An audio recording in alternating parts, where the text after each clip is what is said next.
All right.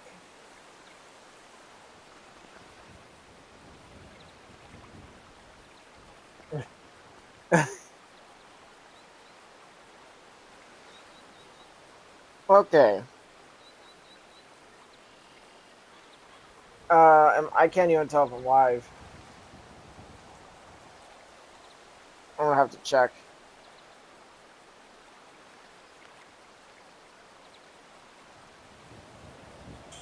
Ah.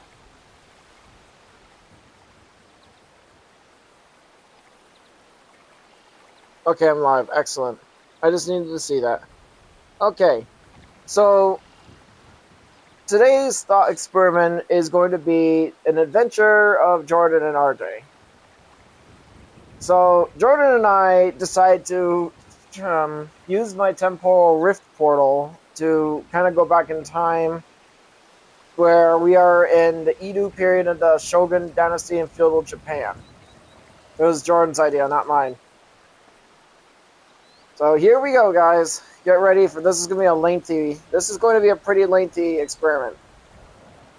You and Jordan stand in a muddy village street during Japan's Edo period. The local farmers stare at Jordan's sandals as your gray track pants with deep confusion. Feudal lords pass by with fine silk robes, looking down at your modern steel-toed shoes and upper Michigan leather hat. The setting and reactions: the Edo period under shogunate rule.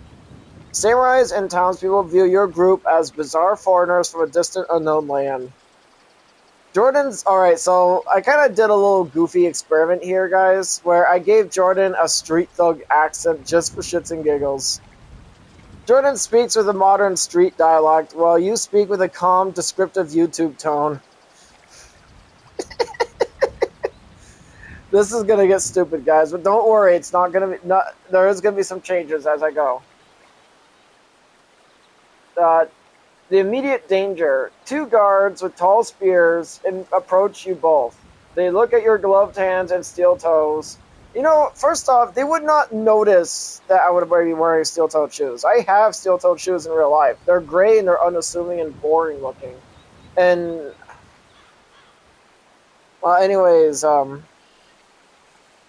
they look at you wondering if you're carrying heavy weapons or hidden weapons. Alright, the crowd whispers about your gray jacket and your permanent headband. Wow. Gee.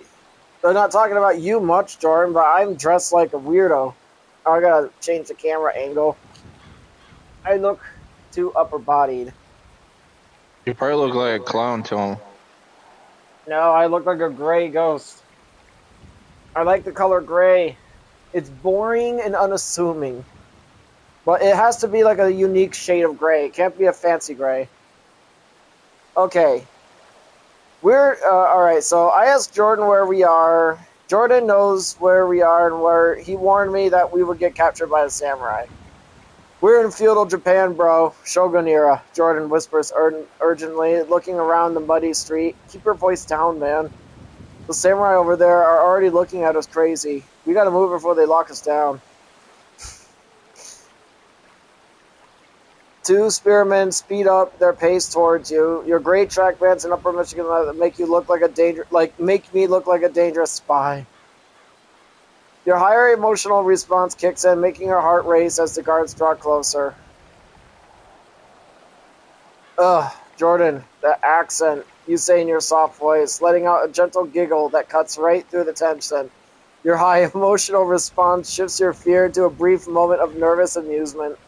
Jordan rolls his eyes hard, his sandals splashing into mud as he grabs your gray jacket sleeve. In real life, Jordan wouldn't even put hands on me, even if it meant saving my life. The guards react. Your soft giggle and strange English words makes the approaching guards stop in confusion. They raise their spears, shouting a stern command in Japanese to halt. Jordan points toward a crowded vegetable stall just a few feet away. Jordan is pragmatic and I'm analytical. Your analytical mind immediately starts processing the danger, calculating the guard's speed and layout of the muddy street. Meanwhile, Jordan's pragmatic instincts kick in. He knows arguing with samurai in a language they don't understand is a losing battle. He yanks your gray jacket sleeve toward the crowded market maze. You notice the guards are weighed down by their heavy armor, giving you a slight speed advantage despite your 215-pound build. Oh my god, is that a fat joke? It sounds like a fat joke. You can still run while being over 200 pounds. Jordan's move. Jordan does not waste time talking. He aims straight for the thickest part of the crowd to break the guard's line of sight. The environmental hazard. The mud is slippery, but your heavy steel-toed shoes give you excellent traction compared to Jordan's simple sandals. Jordan, this is the first time you went out your way to touch my jacket, you say in a soft voice, letting out another giggle. The THC edible you ate before arriving is hitting you fully now. Okay, I'll be right back, guys. Actually, I can still read this while... Jordan, okay. THC edible... Wait, I'm just turning the water off. Alright. The THC... Okay. Oh, come on. I'm used to walking around and reading this at the same time. Alright. The THC edible you ate before arriving is hitting you fully now, making your high emotional response feel warm and lighthearted despite the danger. Jordan lets out a sharp sigh of disbelief. Bro, you high right now? In the Shogun area? We gonna die. He whispers furiously, his pragmatic mind spinning as he yanks you faster into the market. The sensation, the market chaos, the colors of the silk banners, and the smell of roasted fish feel incredibly intense. And due to your autism and the THC. The analytical shift. Your ADD makes your mind bounce from the texture, from the black and gray gloves to the pattern of the mud. But your inner logic tells you the guards are closing in. The spearmen push past the fruit merchant, eyes locked on your Upper Michigan leather hat. So, do we dress like women? Because I don't have boobs. You said aloud in your soft, analytical YouTuber... Okay. I definitely changed the index on that part, guys. Analytical YouTuber voice. What is that even supposed to mean? Your high emotional response and the THC edible make the idea seem perfectly logical to you, causing a nearby merchant to drop his bundle of radishes in utter bewilderment at your tone. Jordan nearly trips over his own sandals. Man, shut up! Ain't nobody dressing like women, he whispers loudly. His pragmatic brain trying to calculate how to hide a 5'8" guy in an Upper Michigan leather hat while his partner is giggling about anatomy. The situation closes in. I got a lot of notifications on my phone. Hold on a second. Clear, clear, clear, clear. Alright. While they are 20 feet away, Alright, the guards are 20 feet away, distracted briefly by the merchant's spilled radishes. The disguise idea. While funny to you, your analytical mind realizes changing your clothes is actually necessary to lose the guards. The physical toll. The THC is making their sensory processing extra sensitive to the loud shouting and the tight fit of your permanent headband. The guards found us. And Jordan is 6 feet tall. The two samurai guards round the corner, their spears leveled right at your chest. Your high emotional response takes over as a THC edible amplifies your panic, and you let out a high-pitched, soft voice "Eee!" that echoes through the narrow alleyway. Jordan, towering as a pragmatic 6 feet tall, doesn't hesitate. He steps his large frame. Why can't they call it body instead of frame? He steps his large frame right between you and the guards, his street thug dialect ringing out with pure adrenaline. Yo, back up! Back the cap off my... He... God damn, dude! I'm not doing street thug talk for you ever again. It is so cringe. he barks, using his height to look intimidating despite wearing just a plain shirt and shorts. The guards, they freeze for a split second, startled by your loud shriek and Jordan's sudden aggressive 6-foot stature. Your instincts. Your left-handedness makes you naturally tense your left side, your hand hovering near your pocket while your heavy steel-toed shoes plant firmly in the mud. The high. The edible makes the guard's armor look incredibly sharp and vivid, forcing your analytical mind to hyperfocus on the tips of their spears. The two guards cross their spears, trapping you and 6-foot Jordan in the muddy alley. A Japanese man in an official silk kimono steps forward, raising a hand to calm the guards. He looks at your upper Michigan leather hat, then speaks in a slow, limited English. Who? You. Why? You here? The alley grows dead silent as the merchants stop to watch the interrogation. Jordan tenses up, his pragmatic mind realizing his street dialogue won't work on someone who barely speaks English. The THC edible is still making your surroundings incredibly vivid, but your analytical mind recognizes this man as your only lifeline. I say, okay. You step forward, planting your gray steel-toe shoes firmly in the mud. In your soft voice, you break your speech down into slow, deliberate pieces. We no mean harm. My friend and I are tourists.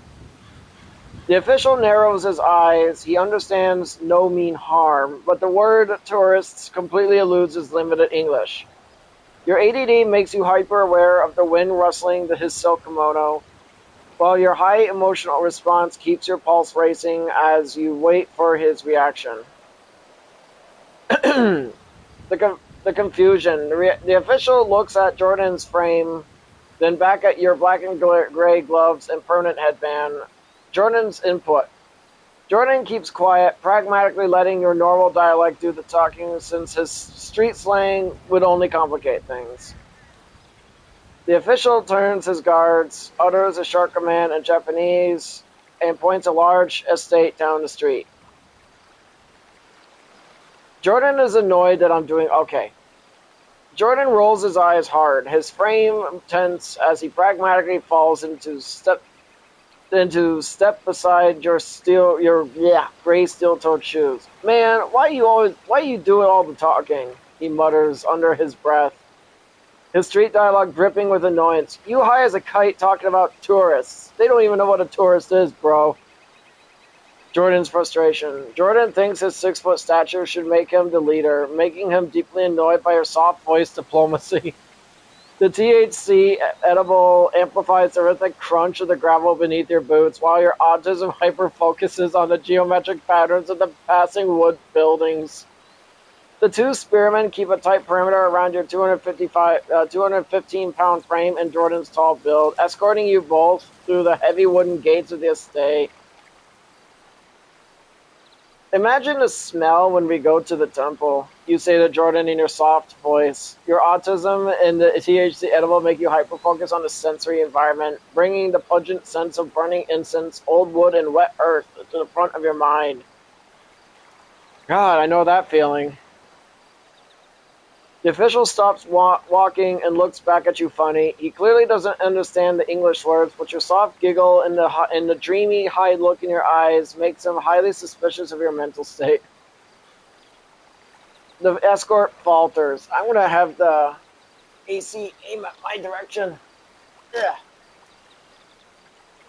I don't know if you were hearing that. I'll be turning it off in a few minutes anyway. Jordan's reaction. Jordan covers his face with his... Jordan covers his face with his hand, deeply embarrassed. Bro, stop talking about smells. He whispers in a furious streak. He thinks you crazy. The official. He mutters something in Japanese to the guards, pointing at his own head to imply you might be out of your mind. The estate entrance. You arrive at the sliding paper doors of the main estate, where a high-ranking samurai commander sits waiting.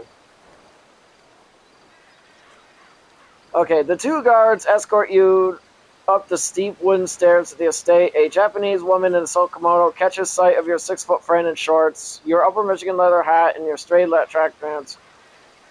Her eyes widen in pure terror, and she looks like she has just seen a ghost. That guy is taking us upstairs to his office to have us fill out paperwork. You analyze aloud in your calm, soft voice. The THC edible making the historical kidnapping feel like a corporate orientation. Jordan's jaw clenches in absolute pragmatic fury. His street dialogue cuts through a forced whisper. Paperwork! Bro, I want to slap you so hard right now, I swear to God, he mutters, his fingers twitching inside his pockets. He forces himself to stay cool only because two armed samurai are staring right back at him. The guards slide open a heavy paper door, revealing a spacious upper room lined with pristine tatami mats. The master, a stern-faced samurai commander, sits behind a low wooden desk, holding a calligraphy brush over a scroll. The tension. Jordan's 6-foot frame is radiating raw annoyance, while your high emotional response makes the quiet room feel incredibly intense. I'm gonna lower my chair. That's better, guys.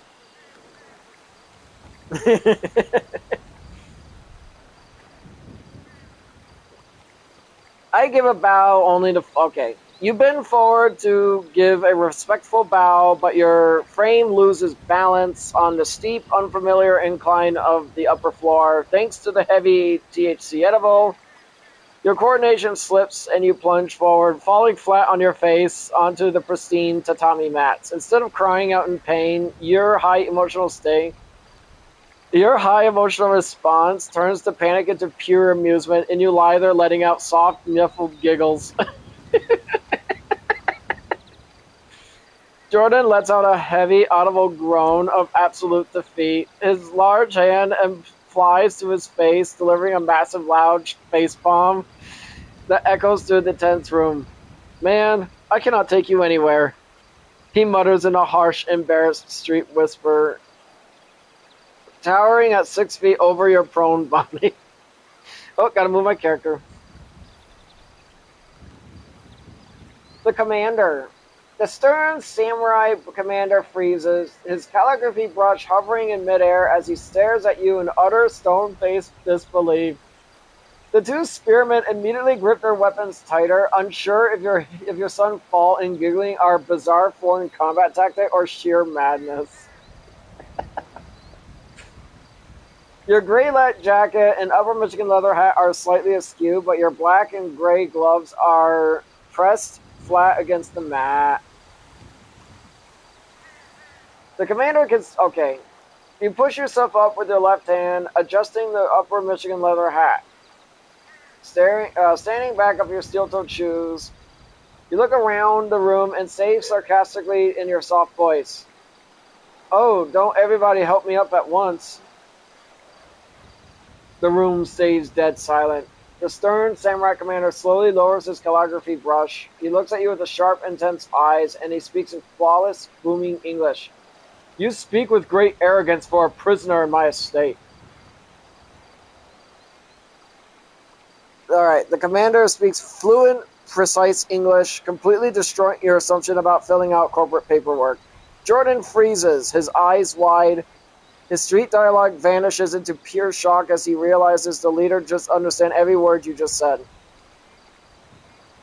The commander's sharp tone sends a cold shiver through your high emotional response, snapping your ADD brain into hyperfocus. Oh, gotta move my character. We're prisoners? Where's my cell? And is Jordan gonna be my cellmate, or are we just separating for a prisoner swap? You ask in your soft voice. The THC edible makes your mind jump straight to the high-stakes political movie tropes, treating the serious feudal interrogation like a formal transaction. Jordan looks at you Jordan looks at you like you have completely lost your mind. His face turns bright red with anger, and he glares at you with pure, unadulterated fury. The commander's eyes narrow into dangerous slits at your casual questions. Do you think this is a game of commerce, foreigner? The commander booms, slamming his hand onto the low wooden desk. The two guards instantly step forward, the tips of their spears inches from your gray light jacket. Jordan's pragmatic survival instinct overrides his anger, and he bows his 6-foot frame slightly, trying to salvage the situation. I say, foreigner, I came here legally, or at least I think we did, you say in your soft voice. Your ADD brain tries to remember the details of your arrival, but the THC edible clouds the memory, leaving you generally uncertain about your immigration status to 17th century Japan. Jordan snaps. His pragmatic mind realizes your mouth is only going to get us both executed. He reaches his large hand out and firmly clamps it over your mouth, his 6-foot frame shaking with pure adrenaline as he uses the street dialogue to plead to the Yo, your honor, or whatever, ignore my mans. He ain't right in the head right now. He ate some weird candy before we got here. I swear. This will make a good movie. No, it won't. No, it won't. The disrespect. The commander stares at your black and gray gloves poking out from under Jordan's hand, deeply offended by your casual view of shogunate law. The confusion. Jordan's explanation of weird candy completely mystifies the fluent English. The commander motions with his hand, and the two guards grab your gray light jacket and Jordan's arms to haul you away. The guards drag you and Jordan out of the estate's upper room down the creaking wooden stairs, and towards the back of the compound. Your Upper Michigan leather hat slips slightly over your eyes as they push you into the cold, dark courtyard that leads to the stone outbuilding. They are locking you both in a subterranean wooden holding cell beneath the estate. The air is damp, smelling of old straw, dirt, and heavy iron bars. The guards shove you and 6-foot Jordan. Okay, they shove you and Jordan into the same exact cramped cell, choosing to keep you together rather than organizing an analytical prisoner swap. Jordan's fury. The moment the heavy wooden doors slam shut and locks, Jordan glares at you in the dim light, his street dialect ready to explode. Your heavy gray steel-toed shoes against the dirt as the cold air begins to clash with your warm THC edible high. It's better than I expected. They left us alone, you say in a direct, surprisingly steady voice. Your analytical mind instantly focuses on the positive. You are alive, uninjured, and sharing a cell. Jordan stares at you in absolute disbelief, his frame casting a massive shadow in the dim light. Left us alone? He explodes in a furious street whisper, slamming his hand against the damp wooden wall. Bro, we are locked in a cage in the middle of ancient Japan. They didn't leave us alone, they locked us up, and you're still high as hell. The cell is dark, cold, and barred with thick bamboo and iron rods. Your gray steel-toed shoes stomp firmly on the dirt floor, giving you a solid stance despite the tension. The sensory shift. The cold air of the dungeon starts to sober you up slightly, making your autism hyper-focus on the dripping water in the corner. Shh. Relax, you whisper softly, raising your left hand to quiet Jordan. Shh. Relax. We got this, bro. You slide your black and gray glove beneath the raw straw pillow on the floor. Your fingers brush against cold metal, and your analytical mind sparks as you pull out a heavy iron key. The THC edible makes the discovery feel like a perfectly timed video game mechanic, and you let out a soft, quiet giggle. Jordan's jaw dropped as his 6-foot frame freezes. No way! He breathes in a shocked street whisper, staring at your hand. You gotta be kidding me. Who leaves a key under a pillow? The thick wooden door has a heavy iron plate with a keyhole matching your find. You can hear the guard coughing out in the hallway, his footsteps packing forth. Back, pack, pacing back and forth. Ugh. Look, I moved my character. Yep. Yep. There we go. Let's see. Where am I? Ah! Your heavy steel-toed shoes make a lot of noise on the stone floor, meaning you will need to walk carefully. You say softly, staring down at the cold iron key in your gloved left hand before letting out another gentle THC and giggle. The absurdity of finding a prison key under a straw pillow in feudal Japan makes your high emotional response flip straight back into pure amusement. Jordan's patience snaps. He lunges forward, his street dialect hissing out in a whisper, a desperate, furious whisper. Man, stop giggling and give me the key. The guard is right outside. He snatches it out your hand, waiting to unlock the door immediately before you drop in the dirt. The pacing footsteps outside stop. You hear the rustle of armor as the spearman turns forward your cell door, suspicious of your soft giggling. The iron keyhole is just inches away from where Jordan is trying to grab your hand. Okay. Here it is. Alright, guys, so here's where things are going to get a little weird. So you're going to have to bear with me on this. I will open up a temporal rift portal real quick and get our stuff. You say calmly in your normal dialect. You reach out with your left hand, tearing open a glowing temporal rift portal in the middle of the damp cell. The THC high mixes with pure adrenaline as you pull out your high-tech futuristic... Okay, it's not futuristic. It's high-tech gear. You suit up in your custom 15th century European plate armor, finished in a matte flat gray. Thanks to the modern composite materials and space-age flexible joints that instantly harden upon impact, your body feels incredibly light and agile. You grip your tungsten-headed flanged mace and your matte gray shield equipped with its built-in shock absorbers. Jordan pulls out his custom set of modern composite samurai armor, matching your advanced flexible joint tech. He arms himself with a tungsten one-handed axe and a high-tech shield capable of generating sonic booms. The sheer gravity of the gear completely shifts his mindset. His street thug dialogue vanishes instantly, replaced by a cold, serious tactical tone. Gear up, Jordan says flatly, checking his axe. We're taking this estate. No, we're not. Alright, my loadout. High-tech, non-Newtonian joint armor, tungsten mace, and a shock-absorbing shield. Jordan's armor, composite samurai armor, tungsten axe, and a sonic boom shield. Outside the door, the guard hears the hum of the temporal rift, heavy clanking of modern armor, drawing his steel sword. You know what's funny? I like the fact that I can take my greaves off so rapidly, especially when you have to use the bathroom. You say in your soft voice, the lingering effects of the THC edible bring a wave of relaxed amusement over as you look down at your flat matte gray armor. Jordan stands tall in his high-tech black samurai armor with vibrant red stripes. He glances down at his own composite greaves, completely deadpan. Technical efficiency in all bodily functions is notable engineered success.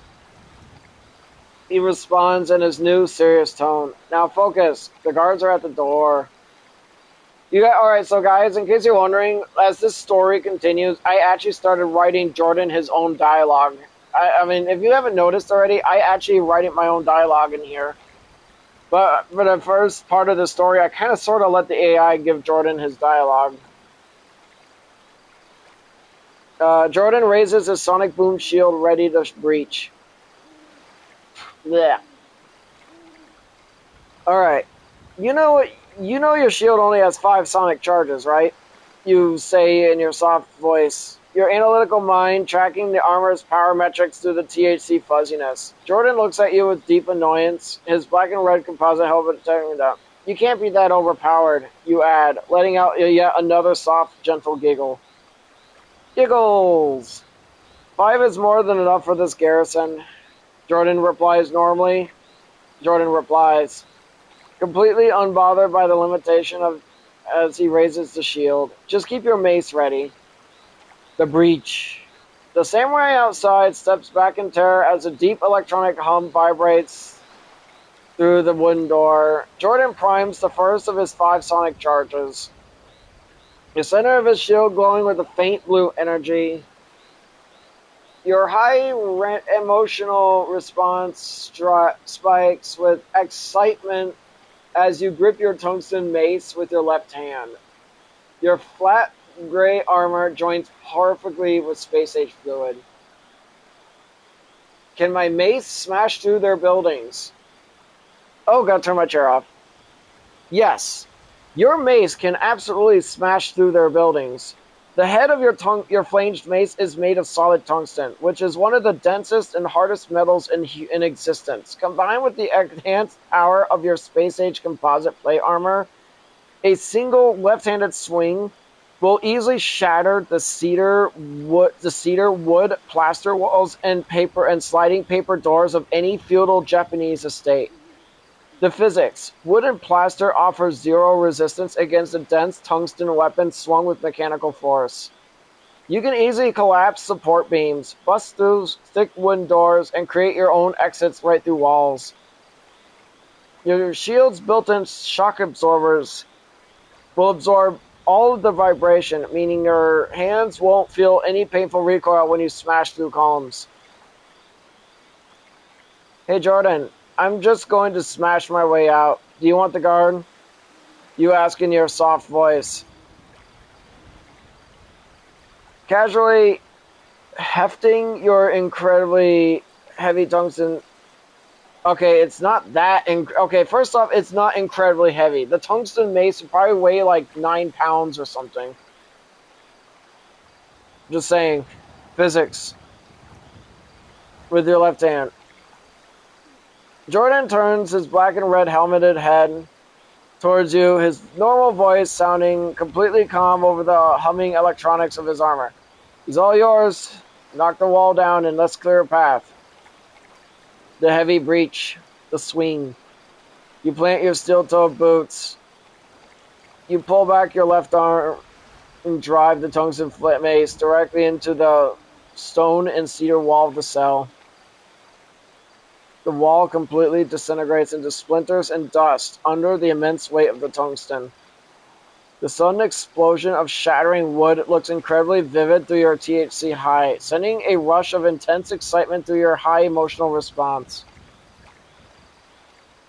The samurai guard in the hallway shrieks in terror, falling backwards into the dirt as a massive cloud of dust blows past them. Oh, I hear the dogs.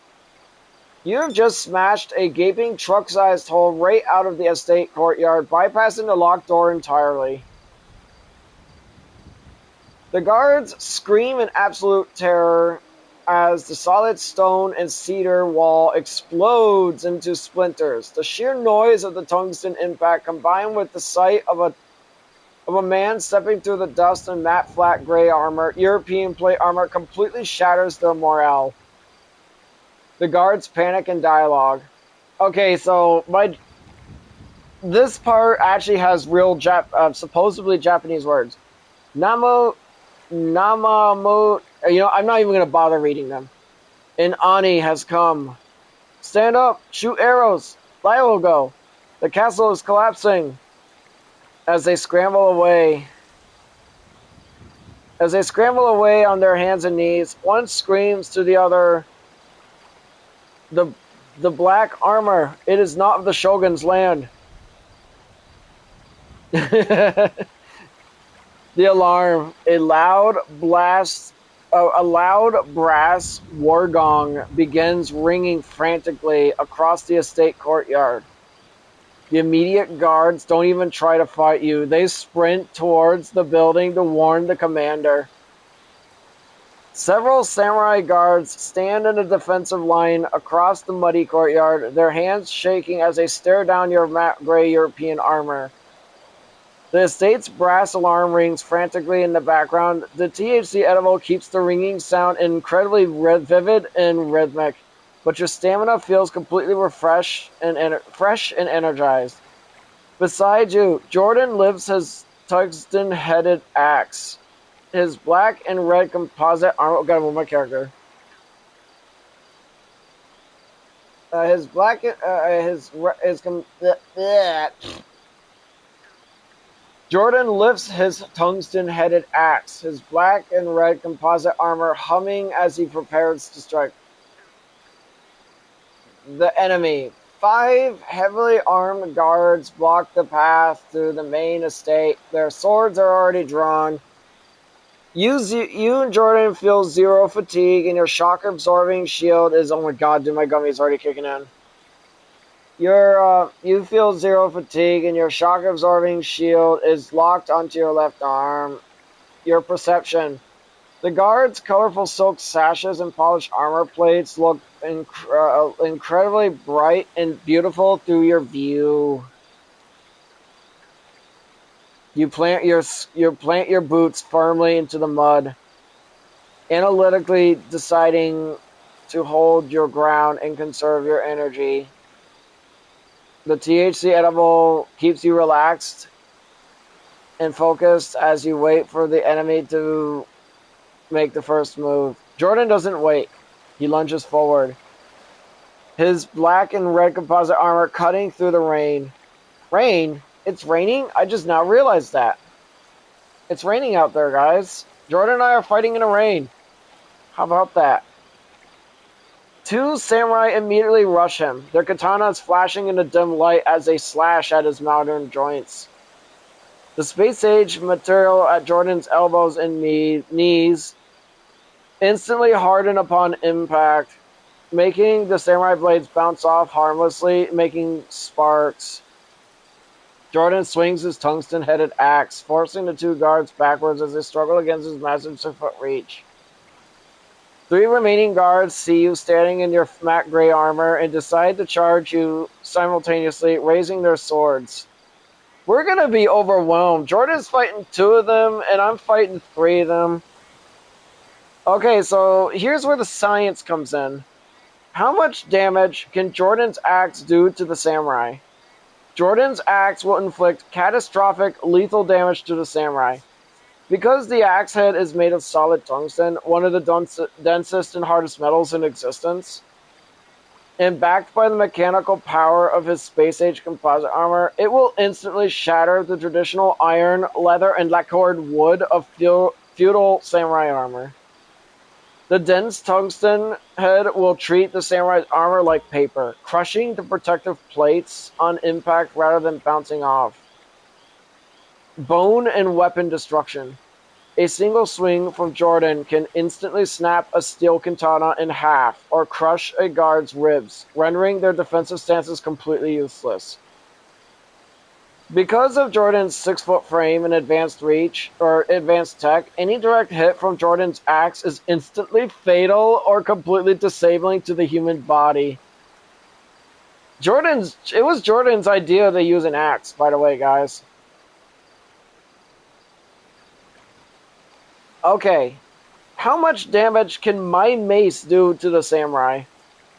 Your flanged mace will inflict absolute, catastrophic destruction on the samurai. Traditional samurai armor is made of thin lacquered iron and leather straps tied with silk cords, which offer 0 protection against modern heavy weaponry. I know I'm moving my legs a lot, guys. I don't mean to. I'm just like, whatever. Don't really care right now. I'm just too relaxed. The damage breakdown. Instant armor crushing. The solid tungsten flanges concentrate thousands of pounds of pressure onto a single point, instantly caving in steel helmets and breastplates like soda cans. If a samurai tries to block your left-handed swing with a katana, your tungsten head will snap their steel blades in half without slowing down. Jeez, God, I really want this. This mace sounds awesome. Internal trauma. Even without penetrating the skin, The kinetic force passing through your space-age armor will break bones and collapse ribs instantly through their armor. You don't hesitate. You swing your tungsten flamed mace with your left hand, driving it directly into the chest of the first rushing samurai. The impact is devastating. Your space-age armor multiplies your... Okay, I don't know how my armor would multiply my physical strength, but I'm just going to say it as is. Your armor is alright. Your physical strength and the dense tungsten head caves his lacquered iron breastplate inward like a crushed aluminum can. The immense kinetic force snaps his ribs instantly, sending him backward through the air until he crashes into the mud completely motionless. Your shield's built-in shock absorbers absorb 100% of the kinetic recoil, leaving your left arm completely steady and vibration-free. The remaining two guards freeze mid-stride, their eyes wide with horror as they look at their crumbled comrade. The battle status. The first guard is terminated instantly by the crushing trauma to his chest. The two remaining guards, terrified, lowering their stances as they realize their armor is useless. Jordan's axe. Jordan drives his tungsten axe forward using... Okay. Your shield bash. Okay, I asked I shield bash another samurai. How much damage can my shield bash do? Your shield bash will inflict severe, crushing, blunt force trauma that can instantly break bones and cause massive internal damage. The damage breakdown. Kinetic power. Your shield is made of modern, heavy composite materials backed by your frame and space-age armor. A forward thrust packs the force of a high-speed molecular impact. Internal crushing. Driving the flat or the edge of the shield into a samurai into a samurai helmet or torso will cave in their lacquered iron armor, instantly fracturing their sternum, ribs, or collarbones. No recoil damage. The built-in shock absorbers completely swallow the impact energy, ensuring your left arm feels zero jarring feedback while the samurai is launched violently backward into the dirt. The second samurai falls against a wooden heavy pillar. Only one terrified guard remains standing in front of you. Jordan used one of his sonic charges on a samurai. How much would Jordan's sonic charge from his shield do? Jordan's sonic charge will inflict devastating internal shockwave damage that completely bypasses physical armor. The damage breakdown. Organ disruption. The high-frequency blast created by a localized kinetic shockwave that travels straight through the samurai's lacquered plates, instantly rupturing their eardrums and causing severe internal bleeding or concussions. Violent kinetic launch. The explosive air pressure packs enough force to lift a full-grown man completely off his feet, launching him backward into the wall or mud. The structural damage. The shockwave will easily shatter nearby paper sliding doors and rattle the roof tiles of the estate. The blast rings out with a sharp, booming crack, sending Jordan's target flying through the courtyard of the fence. Jordan only has 4 sonic charges remaining. The newly arrived samurai sprint and... Alright, several more guards arrived. What would they say to each other when they see their dead samurai brethren? The newly arrived samurai sprint into the muddy courtyard, swords drawn, only to skid to a dead stop. They look at the crushed iron breastplate of the first guard, the shattered wooden pillar from your shield bash, and a crumbled body thrown by Jordan's sonic boom. Their faces turn pale beneath their helmets when they look at your matte gray European armor and Jordan's glowing black. Okay, Jordan's armor is not glowing, guys. The AI is thinking that it's glowing. Our armor is not that sci-fi. It is made of realistic modern dye composite materials. I went with the 15th century medieval armor. Jordan went with samurai armor. That's just how my engineering thought experiment works. Okay. The squad leader. This is not the work of humans. They are monsters. The castle is falling. A terrified spearman. Their armor is crushed. Our swords are useless. Where is the divine wind? The archer on the roof. Is it a firearm? Is it a wrath of the thunder god? Well, they were blown away by the light and sound. Turning on my chair. Oh, that was loud. Okay, that's fine.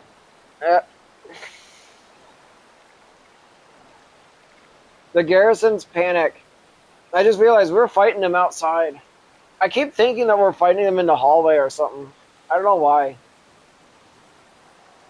The hesitation. None of the new guards dare to step closer to your frame or Jordan's stature. The tactical retreat. They form a shaky defensive wall around the main estate doors, their hands trembling as they look at your tungsten mace.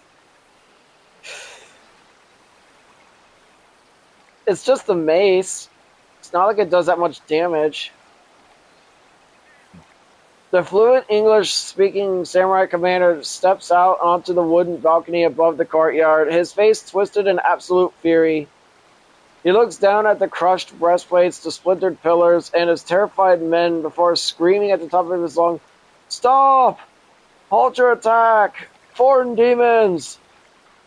His booming voice echoes over the frantic ringing of the alarm gong, causing the remaining guards to instantly freeze and step back. Jordan's response. Jordan lowers his tungsten axe slightly, his black and red composite armor still humming. Okay, it's not humming, guys. Our armor is quiet. It's just armor. It's not technically powered. It's not power armor. It's not power armor, guys. It's not that sci-fi. Jordan's response. Okay, I already read that part. He wants to talk. Your call, man. Your condition. Your stamina is still completely full. Your left hand grips the tungsten mace, and the THC edible makes the commander's voice. Commander's silk robes look intensely bright against the dark wood of the estate. Okay, let's talk in your soft voice before letting out another giggle. The contrast between your destructive matte gray European and your relaxed, giggling tone leaves the entire courtyard completely stunned. Jordan sighs over the comms. First off, we're not technically using comms, so if I'm saying the word comms, just disregard what I'm saying. I'm just reading what I see here, guys. Jordan sighs. His black and red helmet tilting slightly. Bro, you really gotta stop giggling at the boss. Jordan actually would not say that in real life. He would say, you gotta stop giggling. It's kind of annoying. The commander steps down the wooden stairs, his hands tightly gripping his sword hilt as he glares at your frame. You slaughter my men, shatter my walls, and you dare to laugh? He demands, his English sharp and trembling with rage. What manner of sorcery is this armor? Who sent you to my province? The remaining guards keep their distance, weapons lowered but breathing heavily. Your THC edible makes the smell of the courtyard's wet earth and the sharp metallic tang of your tungsten makes feel incredibly vivid. Nobody sent us. I brought my friend and I here so we can explore the country. You explain in your soft voice. And you're gesturing with your left hand. I didn't realize that we were going to be hunted. I mean, seriously? The commander's stern face contorts into pure bewilderment. Your calm and analytical breakdown makes no sense to his feudal mindset, especially coming from a walking tank in flat matte gray armor. He looks from your upper Michigan leather hat. I forget that when I'm wearing my armor, I actually have my hat sitting over my helmet.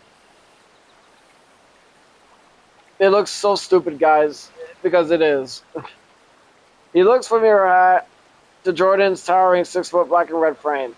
Explore, the commander echoes, his voice dropping into you break our laws, we're forbidden. Wait, you break our laws, wear forbidden iron garments, shatter my fortress with thunder and stones, and you claim you were mere travelers. The commander's confusion. He realizes you aren't an invading army or political assassins, which temporarily paralyzed his tactical planning. Jordan's stance. Jordan keeps his tungsten axe ready, his normal voice low in your ear. He's listening, but he's terrified. Keep talking before his archers get their nerve back. The THC sensations. The adrenaline is keeping you alert, but the edible still makes the intricate wood carvings, the estate entrance look incredibly sharp and geometric for your autism. To your autism. You reach back into the temporal rift with your left hand. Yep, I have the ability to spawn a little portal that gives us our gear and stuff.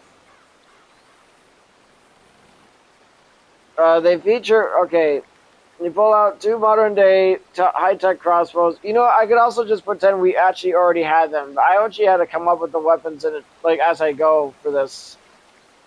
They feature precise, optimal scopes, fast crank reload mechanisms, and are loaded with razor-head tungsten bolts, capable of piercing through any defensive barrier. You hand one over to Jordan, who effortlessly lifts it with his frame. His armor is not humming as he locks a bolt into place. The samurai commander pales even further as he looks at the optimal scopes of the gleaming tungsten tips directly at his balcony. The weaponry. Your fast crank crossbows completely outclass their traditional wooden longbows in speed, accuracy, and armor penetration.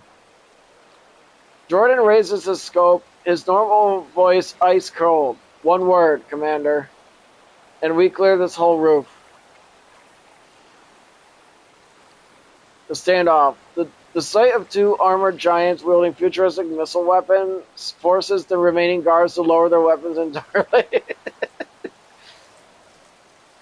Your analytical mind and Jordan's sharp eyes instantly spot the archers lining the tilted roofs through your optimized scopes. You both bring up your fast crank crossbows. The modern optics locking onto hidden marksmen in milliseconds. Jordan tilts his helmet upward, his normal voice perfectly calm. I got the three on the left, he says, his finger resting on the trigger. Don't you just like crossbows?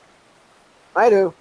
I don't use them. I don't use them pretty much at all, though. In fact, I have like one right there, but I don't ever use it. It's like a decoration now. I digress. The samurai commander notices your sudden movement and looks up at his own archers. His face breaking into a cold sweat, he realizes your futuristic weapons can kill his men before they even draw their bowstrings. Okay. The rooftop standoff. The advantage. Your razor-head tungsten bolts will cut through their wooden railings and let your armor instantly. The fast crank. Even if they shoot, your fast crank reload allows you to return fire at a speed they have never witnessed in Shogun era. The senses. The THC edible makes the crosshairs in the scope look intensely sharp and bright, locking your ADD focus completely onto the targets. The archers started firing at us. We returned fire and killed several archers. How much damage can a bolts with tungsten heads do? Your razorhead tungsten bolts inflict catastrophic armor-piercing damage that completely ignores traditional defenses. Armor bypass. Completely ignores feudal iron and leather. Maximum penetration. Drills straight through heavy cedar beams. Instant lethality. Creates devastating fatal entry wounds. And you know what, guys? These bolts or arrows have that razor broadhead that expands once it enters the body. So imagine those broadheads made of pure tungsten. Whatever universe that Jordan and I are from, that universe is pretty high tech. But it's still 2026. It's still 2026 though.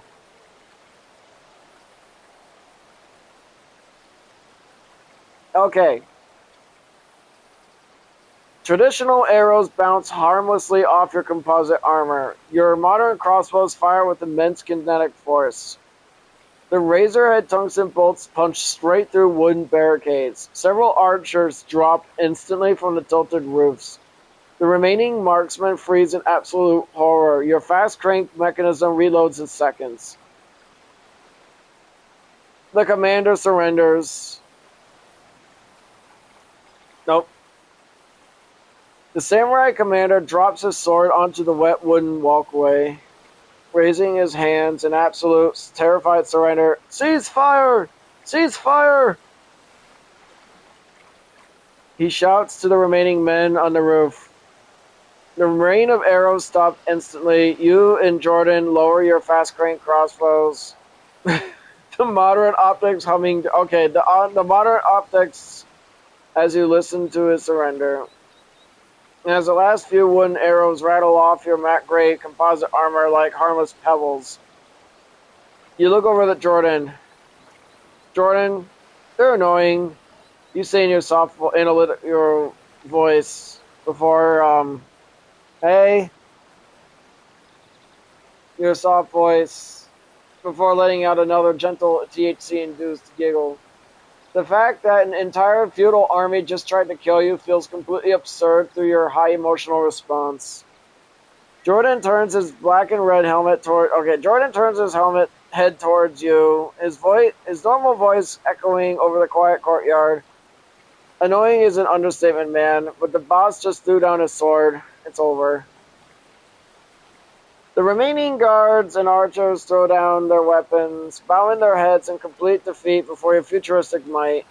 Modern day might. The commander steps forward, his hands trembling as he looks at the bodies of his archers and your pristine, unscratched armor. We submit. We submit. He whispered in fluent English. Please, spare my remaining people. Your stamina is still... Okay, my stamina would not be completely full, dude. First off, that's a little unrealistic. My stamina would be partially, if not halfway drained. I'm trying to figure real-life physics in this fight. Ignore the time portal thingy where I just pulled crossbows out. I'm going to pretend that we already got them in. Because... Alright. He steps forward.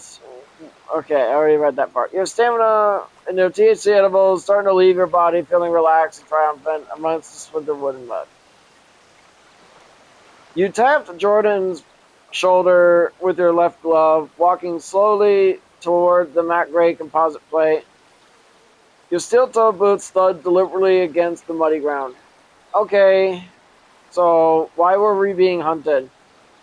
You ask in your soft voice. My friend and I were just hanging out. When your guards started chasing us, I didn't think I was going to end this way. The commander keeps his hands raised, his eyes darting to your tungsten mace. Your garments, your thunder weapons. We have never seen such things. He explains, his English shaking. I believe an unknown kingdom had launched a vanguard to invade our shores. I acted only to protect the shogunate. You let out a long, heavy sigh. The edible is making the historical misunderstanding feel incredibly exhausting. No, we're not invaders. You say softly. We were simply exploring Japan. I didn't think you guys are going to be so hostile. You look over the Jordan, who stands entirely still and tactical, then turn back to the commander. Look, we're not demons, we're not evil spirits, and we're certainly not aliens. The commander's realization. The commander lowers his hand slightly, his analytical mind processing your calm, non-threatening tone, despite your immense destructive power. Hearing you explicitly state you are not demons or invaders causes a visible wave of relief to wash over his remaining guards. Jordan remains quiet, his normal voice offline as he pragmatically lets you handle the diplomatic wrap-up. Okay, hold on a second.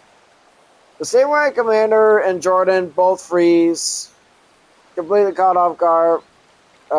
by the sudden shift in your demeanor. Your high emotional response heightened by the fading THC edible, overwhelming your analytical mind.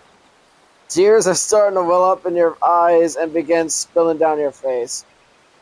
I apologize for the destruction in the depths of your men. You say to the commander, your normal soft voice trembling noticeably. You look at your matte gray armor plates, then toward the ruined courtyard. Jordan and I should have stayed in that cell. It could have been so much better if we didn't come here. The commander, he stares at you in absolute silence. The terrifying building-smashing demon in advanced armor is suddenly standing before him, weeping and expressing deep, genuine remorse. Jordan's tactical stance softens completely. Hearing your voice tremble like that made him step forward. He's placing a gentle hand on your gray shoulder composite. The atmosphere. The remaining guards lower their weapons entirely, completely disarmed by your raw human vulnerability. The commander's response.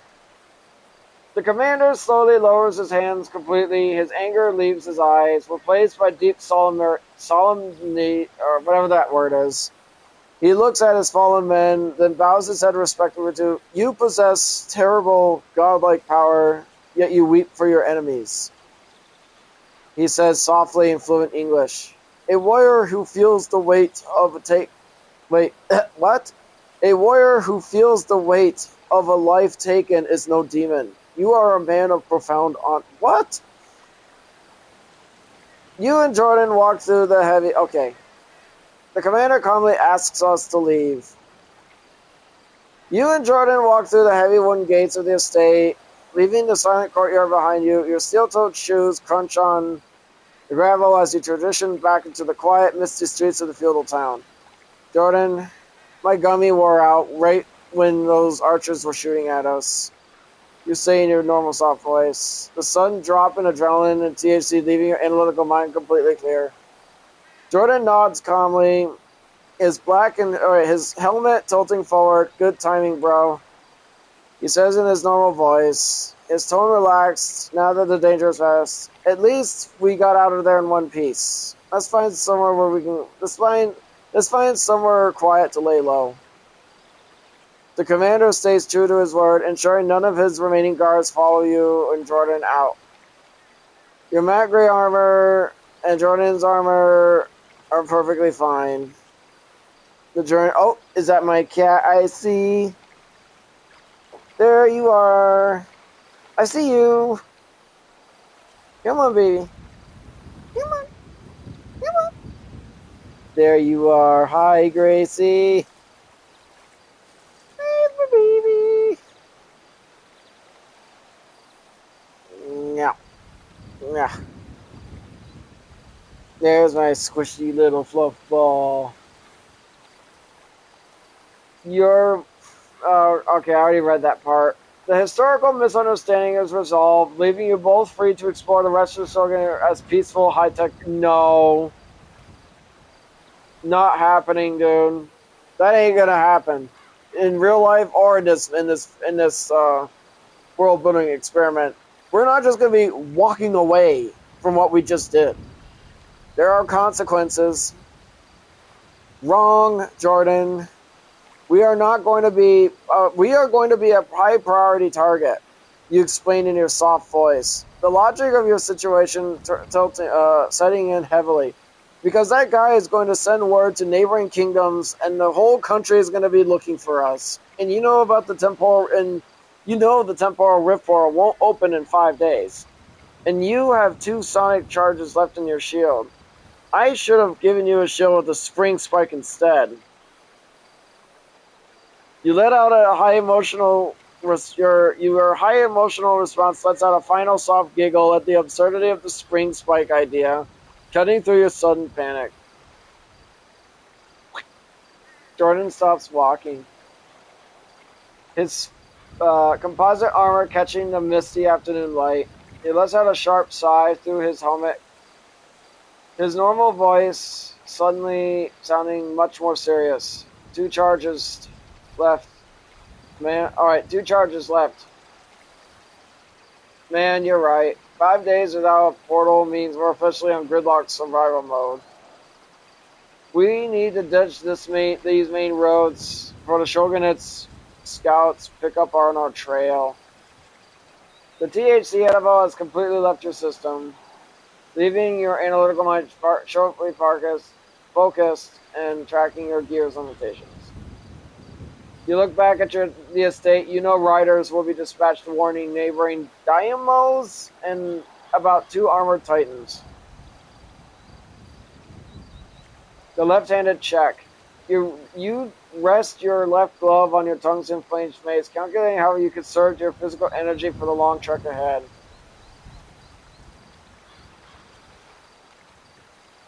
By the way, guys, I should tell you this. While I made this world-building experiment, I keep getting the option A or option B. Like, this is a text adventure. I'm the narrator, and I actually create my own. I don't even care about the options. If you ever do this, guys, feel free to try it out. It's actually... Jordan, okay. Because as soon as we got our gear... Okay. Jordan and I fall off the beaten path. Go off the beaten path. And Jordan asked me why I was crying earlier. I said, because as soon as we got our gear, my stupid brain was thinking of combat. You explained to Jordan in your soft in your soft voice as you both move through the dense bamboo forest. I don't crave for the lust of her blood or for combat, Jordan, but my logic feels right. It was possible the commander guy would have had us executed. If you think about it, Jordan, in real life, if we were in feudal Japan, we would get captured anyway. So, Jordan slows his body, his composite armor brushing against the tall green stalks. He looks down at your flat gray armor. His normal voice quiet and understanding. Hey, you don't gotta beat yourself up. He says gently, your logic was right. They had spears at our throats. You did what you had to do to keep us breathing, even if it got messy. You have officially moved off the beaten path, away from the Shogunate's main roads and deep into the quiet mountain wilderness. Without the THC edible, oh, I think I got a sweet spot for Gracie. Ugh. God, these notifications are wild tonight. Without the THC edible, your autism and ADD help you notice the natural camouflage of the dense foliage, mapping out a safe perimeter.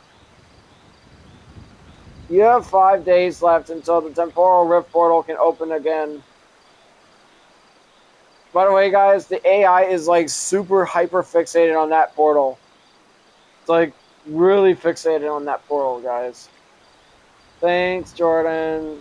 You say in your soft voice. You feel a wave. Don't need that. You and Jordan slip inside a dusty abandoned wooden house as night falls over feudal Japan. Outside, the sound of galloping horses echo in the distance. The commander's scouts are already riding hard to warn neighboring territories about your flat gray armor and your friend's red and black armor.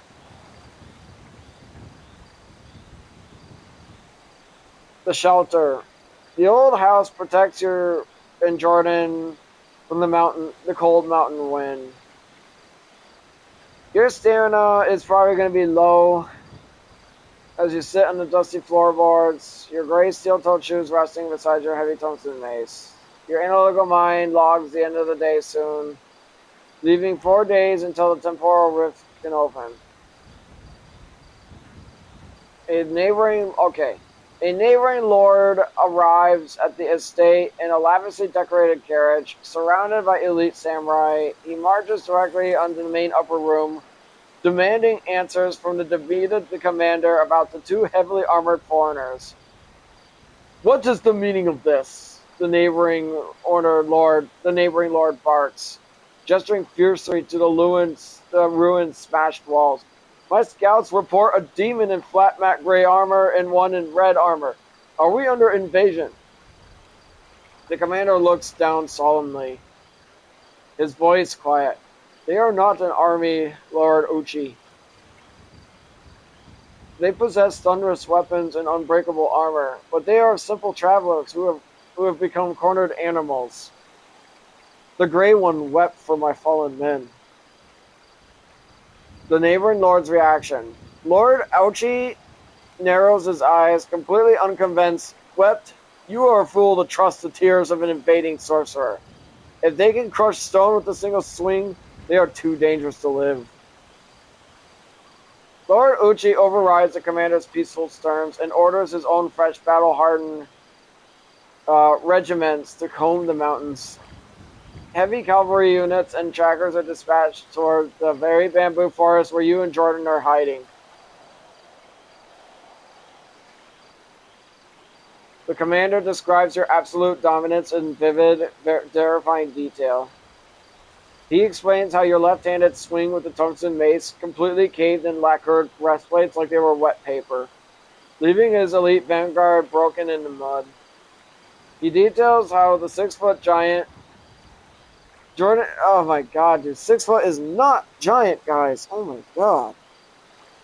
In the giant. It is. It is for that era because they were short back then. Okay. Thank you. All right, that actually makes sense. Okay, that does make sense. The 6-foot giant in red and black armor unleashed a blinding blue shockwave from his shield, creating localized explosions that threw armored men violently into wooden structures. Oh my god, it's almost bedtime. I knew I was going to have to make multiple parts for this. Lord Ouchie's arrogance vanishes, replaced by a cold, calculating fear. He realizes traditional numbers mean nothing against your space-age composite materials. Lord Ouchie halts his aggressively cavalry charge, realizing horses will just be crushed by a tungsten mace. He orders his trackers to surround your sector, completely intending to starve you out during your 5-day portal cooldown. He commands his hidden matchlock musket units to the high ground of bamboo forest, hoping to find a gap in your Matt Gray visor. Oh, sorry about that. The audio. In the dead of night, your soft voice can hear the faint. How did my voice hear it? You can hear the rhythmic clicking of bamboo stalks being brushed against the hidden scouts. Your analytical mind registers that 4 days remain until the temporal rift opens. While Jordan quietly checks his 2 remaining sonic charges. Jordan, get up. They found us. You say in your soft voice. Your analytical mind immediately calculating the distance of the approaching footsteps. You grip your tungsten mace heavily with your left glove, stepping quietly in the breaker window, conceal your matte gray armor. Jordan springs up effortlessly. His composite suit. I'm trying to avoid stupid words in here, guys. That's why I sound like I'm saying that weird. As he securely grips his tungsten-headed axe, he plants his feet, using the shadows of the abandoned house to hide his massive frame. Okay. Lord Ouchie's men, vanguard trackers, are silently moving through the bamboo, unaware you already know their positions. Oh god, well, my character. Your tactics. Standing next to the window allows you to ambush the scout who tries to peer inside. Jordan, are you willing to blow a charge at the door? You ask in your soft face, your analytical mind perfectly calculating the timing. Jordan nods silently. Stepping his 6-foot frame forward, he presses his shield directly against the old wooden door, priming his 4th sonic charge. Okay. Jordan unleashes a sonic charge with a deafening, booming crack. The wooden door instantly shatters into a cloud of splinters, blasting the lead scout and the men behind him into the dirt. You waste 0 time. You step rapidly past Jordan's 6-foot frame. Your matte gray composite armor joints pulsing as you rush outside. Okay, it would not be pulsing. It's that flexible stuff that hardens when hit. Through the clearing dust, you see several elite samurai from Lord Aochi's vanguard waiting in a disciplined line. I just keep looking at the clock. 3 of the elite samurai instantly charge, their katanas flashing under the moonlight. You swing your tungsten mace with your left hand, catching the closest warrior mid-strike. The tungsten head shatters his fine steel blade into tiny fragments before crushing his iron armor flat against his chest. Launching him in... Okay, it would not be launching him, it would be knocking him into the foliage. Physics, guys. I will not be sending people flying when I hit him. Maybe. I don't know. You keep your eyes locked on your targets. Unable to watch Jordan's flank, the two samurai scream as they aggressively slash and stab at your matte gray torso. Their master-crafted katanas slide harmlessly off your composite plates, and when they try to aim for your flexible joints, the space-age material instantly hardens and thickens like solid steel, completely frustrating their attacks. Using your left hand, you drive your heavy, shock-absorbing shield forward, crashing it straight into the samurai on your right with your enough blunt force to break his collarbone. One fluid motion, you swing your tungsten mace low to the left, connecting brutally with the second samurai's leg. The dense metal snaps his armored shin instantly, sending him collapsing into the mud. Oh god, dude, the pain! Can you imagine your body being broken like that so easily. I'm almost done here, guys. Behind you, Jordan uses his massive reach to bring his tungsten axe down, killing his opponent instantly. But the sheer force drives his blade too deep. The thick, primitive iron plates bind against the tungsten, leaving his weapon firmly stuck. With your two attackers neutralized, your analytical mind registers Jordan's weapon jam. You immediately rush to his side to guard his vulnerable position, far back at the edge of the bamboo line. Lord Aochi stands surrounded by a ring of bodyguards, his face pale with utter terror as he watches your high-tech squad, your modern-day squad, dismantle his finest warriors. 2 more elite samurai sprint out from the bamboo, aiming directly for Jordan's unarmed 6-foot frame. Jordan reacts instantly, raising his black and red shield and blowing his 5th and final sonic charge. The explosive shockwave cracks... I'm almost done here, guys. The explosive shockwave cracks through the air with blinding flash, knocking both elites onto their backs in the mud. You follow up seamlessly in your matte gray plate armor. You move with your left hand with precision. You slam your tungsten mace down onto their heads, shattering their steel helmets and neutralizing the threat instantly. With the courtyard finally clear of hostile elite samurai, you step over to Jordan, combining your strength with his. You both pull hard until his tungsten axe rips free from the dead samurai's iron chest plates with metal-like screech. 100 yards away at the forest edge, a terrified Lord Aochi turns to his remaining messenger. "Ride it to the capital!" he screams in a panicked frenzy. "Tell the shogun himself, the foreigners are not men. They are demons of iron and thunder." You look up at the hill of the dim moonlight. I'm almost done here, guys. You